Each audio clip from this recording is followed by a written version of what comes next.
Hi, ito na yung last video ng ginawa natin na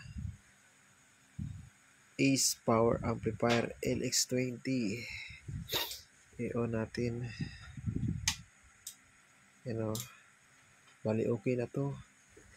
Napalitan na lahat ng sira. Yan. Halos maubos ang kanyang power output transistor. Tapos yung dahilan ng kanyang palaging pagkasira, yung dalawang trimmer dyan na nagpapalya. Bali pinix ko na lang siya para hindi na siya magpapalya. Yan. Diyan sa 2.2 nilagyan ko siya ng 1.2 kilo ohms. Then sa 102 270 ohms nilagay ko. Tapos ang bias niya ay testirin natin. Mahirap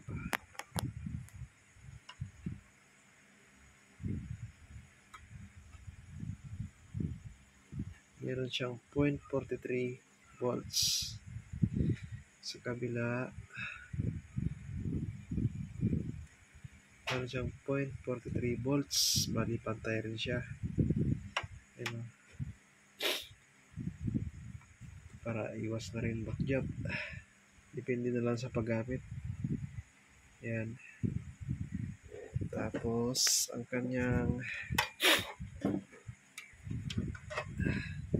DC out, kung meron siyang DC out, wala.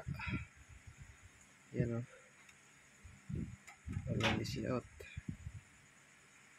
Bali pino siya 0.0. Testing natin.